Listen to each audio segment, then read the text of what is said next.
Well, Professor Swaran Singh, who's joining us from the School of International Studies in JNU.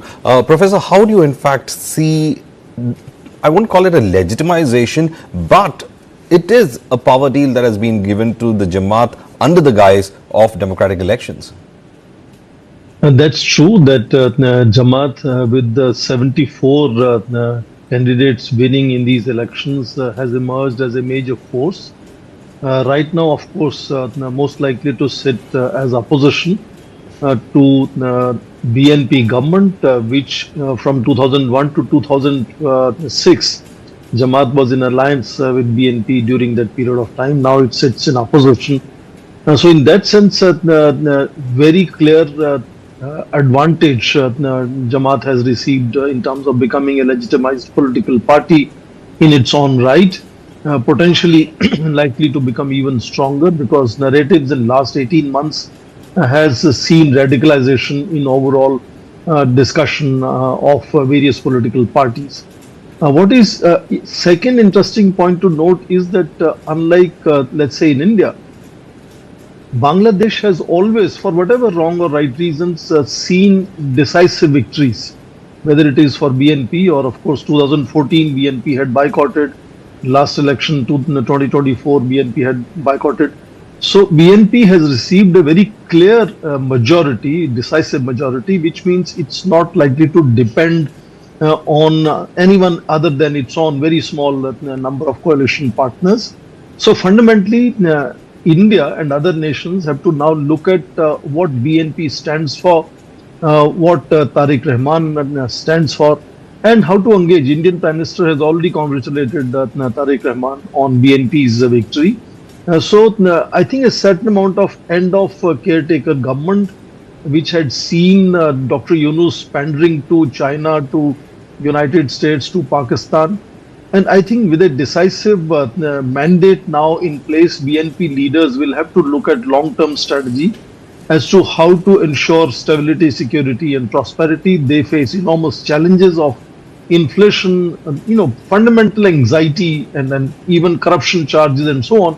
So once they want to bring stability, peace, and prosperity, I think they'll have to choose their partners very carefully. And I believe that the language of Tariq Rahman is already showcasing a very, very positively inclined leader to engage India. And India has already showcased and gestured as a hand of friendship to the new leader. So hopefully that uncertainty and the kind of unusual interference of Pakistan, China, etc. Should stabilize. And even if we understand that BNP traditionally has been the party which is not as close to India as Awami League was, which is no longer now an active political party in Bangladesh. So among the outfits that you today notice in Bangladesh on the political landscape, BNP seems to be relatively moderate and relatively more acceptable in that sense. For India to engage with that leadership. And I think likewise, BNP leaders, including Tariq Rahman, also, it can go back to his youth when he was pretty, clearly anti-India because of the whole origin of BNP being anti-Awami League, against Awami League, and that rivalry made him often pander to the Pakistani narratives. But since then, even from his period of exile, he's been much more careful in, not appearing to be anti-India. And now lately his tenor and tone has become fairly pragmatic. And I think there is a possibility of reviving and, bringing back a very strong relationship with BNP once it forms the government. And I think we are waiting for announcements to be formally made today at 3 p.m. And we will soon know as to how India is going to move forward and revive that very strong relationship with the party in power in Dhaka now. Let's in fact go to Professor Swaran Singh. Professor Swaran Singh, what about minorities in Bangladesh today? They were facing the brunt of this entire upheaval that was created. Those people who had been against them have got almost 70 to 74 seats in the parliament. How should the minorities be worried about the new situation in Bangladesh? Clearly, I think BNP will have to deal with this very unusual challenge where minorities have not only been bearing the burnt of this whole radical violence. But they were also completely out of this whole July Charter as to how the constitutional amendments, which are going to be extensive in case the BNP follows up with the July Charter, they were not consulted. They have felt traumatized over a period of time. And as you mentioned, JMI has already now emerged as a major political party, right now sitting in opposition.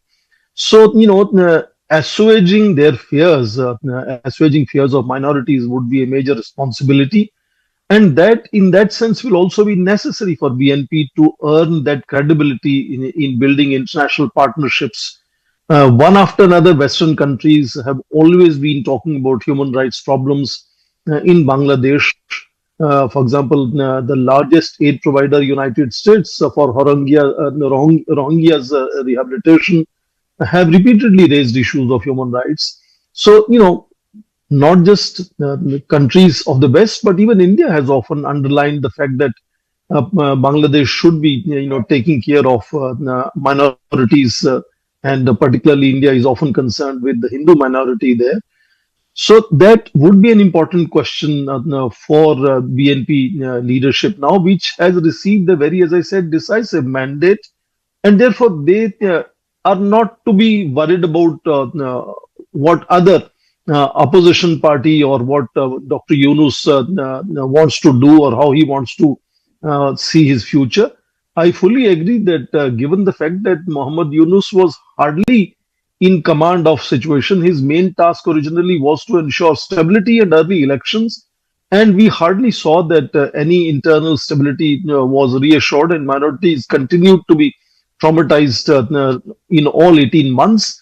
And the world saw him pandering to external forces like Pakistan or going to China, signing this trade deal just 3 days before elections with United States. And perhaps in doing all this, he was perhaps imagining he has always had ambition of playing the leadership role in Bangladesh, despite not having any political base. He thought this could be his opportunity to showcase some very decisive changes in at least foreign policy engagements, and could perhaps stake claim for presidentship. But we understand that BNP, given the decisive mandate now, is not supposed to oblige a candidate that BNP doesn't find fit. So it's possible that Muhammad Yunus could go back to teaching either within Bangladesh, and I think that should be much better than going to another Western university to settle down and teach there. So, in that sense, BNP has a decisive mandate. It has expectations that both people inside Bangladesh will have from it, and of course, countries outside which are in partnership with Bangladesh will have expectations from BNP to ensure, first of all, peace, stability, control on inflation, pandering to radical forces should not be seen as a choice for BNP now. And I think it has to showcase a relatively moderate vision and moderate voice in this increased radicalization of Bangladesh popular narratives in last 18 months. And I think that is perhaps also the indications that we see from whatever we know Tariq Rahman has been speaking so far.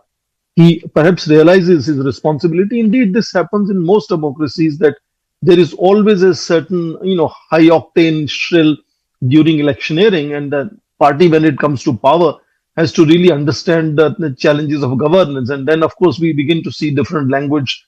We have seen it in several neighbors of India happening. And I think Bangladesh would see some change likewise, where the much sane voices will perhaps come to the fore Right. and begin focusing on building economic partnerships so that they can go back to, constantly trying to revive the economic acceleration and returning back to Bangladesh becoming model of economic development in that sense.